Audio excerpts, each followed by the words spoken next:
This week for Album Swap, I recommended Joe The Elephant in the Room by Sense MC. I predict that Joe will give this album a 6.5. Yeah, so Sense MC is a glitch hop artist from the UK. There's like no information about this guy because his music's super underground. The only thing I've found is that his real name is Matthew Gerard.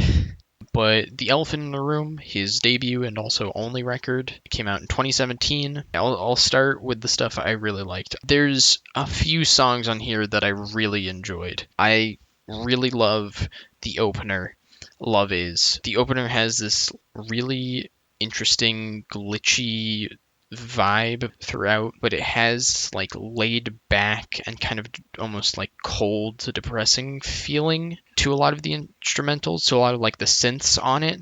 That adds a lot.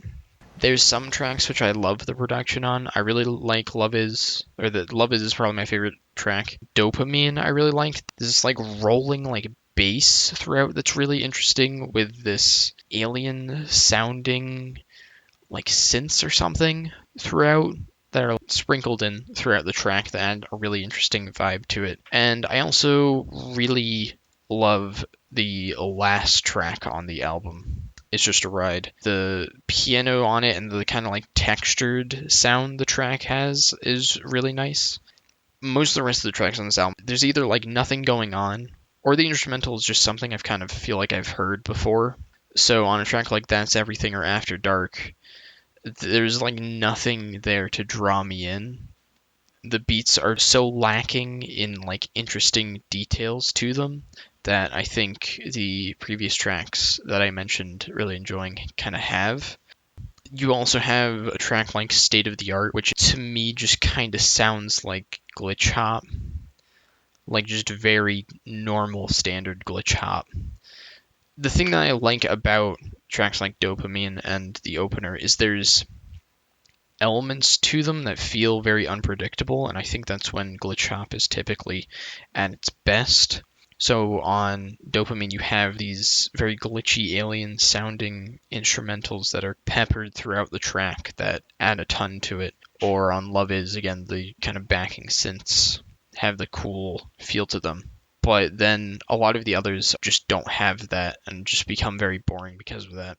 Yeah, so for me, the fact that there are so many different producers on this album certainly does make for a variety in the production quality, in my opinion.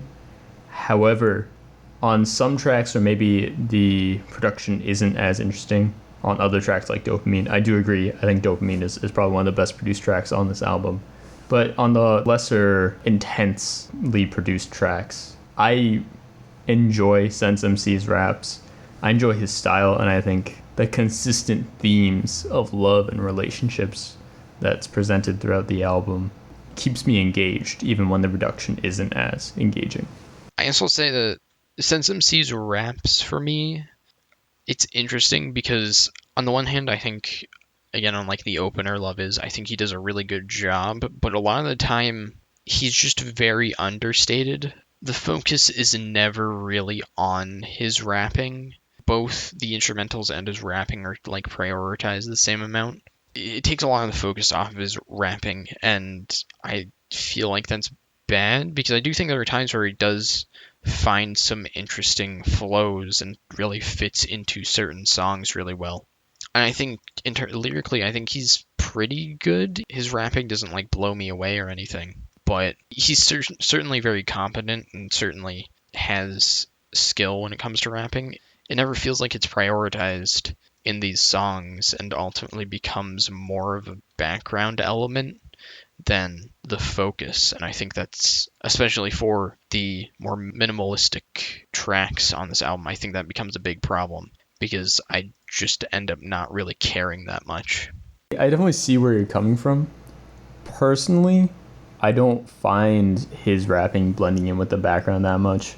In fact, on some tracks here, I find that the production actually helps to accentuate his raps and really highlight them, especially on hooks and stuff like that on a couple of these tracks. But I certainly see what you're saying. There are times where he's a bit more laid back, perhaps, and it doesn't come through as it does on tracks like Love Is or It's Just a Ride. Definitely. This week for Album Swap, I recommended Brendan the album Sentenced to Life by Black Breath. I predict that Brendan's going to give this album a 7 out of 10. Today I'll be reviewing Sentenced to Life by Black Breath. This is the group's second studio album, coming out in 2012. This album is a death metal and thrash metal album, although I think the genre is up for argument. Black Breath is a Seattle-based band, and their bassist unfortunately died late last year, which was a bit of a shock.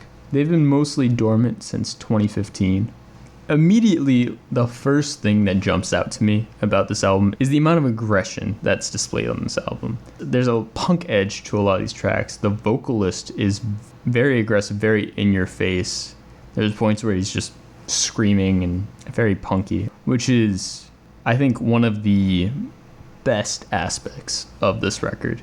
And there's also quite a lot of instrumentation throughout this album, which I quite enjoyed. There are times where it, I think, falls short a bit, but I'll get to that later. I think the opener, Feast of the Damned, is a really good example of this aggression that I was talking about. The lead vocalist has some excellent lyrical delivery. He's right in your face, yelling, grabs your attention immediately. Also, a pretty catchy song on top of that, I'd say. Other tracks that I really like are Home of the Grave, which has these catchier, deeper riffs. I think that actually make it quite enjoyable. Considering the first 3 songs of the album have been very fast and aggressive, this one has a couple sections of the song with this slower instrumentation, which I think serve it very well. It's got some really nice rhythm on this guitar solo about 2/3 of the way into the track, which I think is cool and it sounds really good. And also the song immediately after Home of the Grave, Endless Corpse, again, is a bit slower, has a more atmospheric opening, and then it breaks into this aggression that you've grown accustomed to over listening to the course of this album.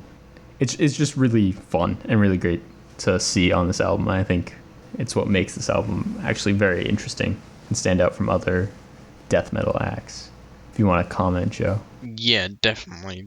I guess there's like a meatiness and intensity to this album that a lot of death metal doesn't capture. This album has just like an intensity and a ferocity. It reminds me a lot of Nails in how there's this ferocity to it, but also there's still like this really catchy element to a lot of the tracks, especially the opener, which is probably my favorite song on the album. It's so in your face and intense. A lot of these tracks have riffs that like I go back to all the time because of how catchy they are. So yeah. Definitely enjoy it.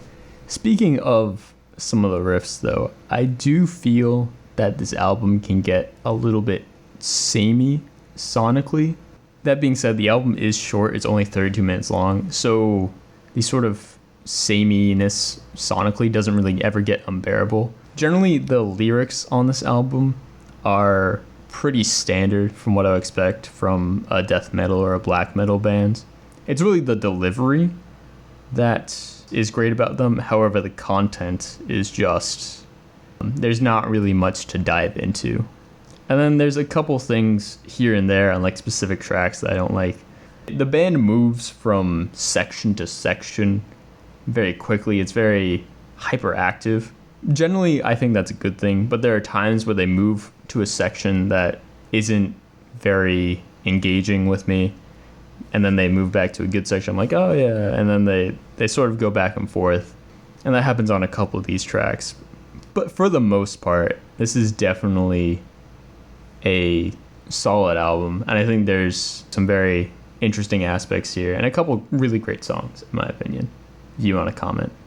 Yeah, I can understand where you're coming from. The lyrics are kind of standard fare for kind of black metal area. A lot of the time when I'm going to metal, I don't care too much that it's kind of just the same thing again. But yeah, personally I really love this album just because of like its attitude and I don't know. This album makes me want to mosh, you know. Stunts MC with his album The Elephant in the Room. Although there's a couple tracks on here that I really enjoyed, I think it's weighed down by the production just not being very good on a lot of the tracks. Since MC's rapping, it's never really the focus, I find, so that can't carry a lot of the album for me. I don't think it's bad, and I do think it's worth checking out. I love the first track, Love Is. I think that track is fantastic. But I just wasn't that into this album. Overall, I think I'd give it a 5 out of 10. Sentenced to Life by Black Breath is a solid project. I generally find myself enjoying the album, especially because of the aggression presented. However, the lack of lyrical depth and the fact that I find it doesn't stand out enough a lot of the time does take away from the listening experience. However, again, still enjoyable. Overall, I'm at a 7 out of 10 for this album. Whoa, I was spot on. You were spot on. Hey everyone, if you like that video, please like it, give it that thumbs up. This is a really bad outro. Also subscribe if you want. That would be cool.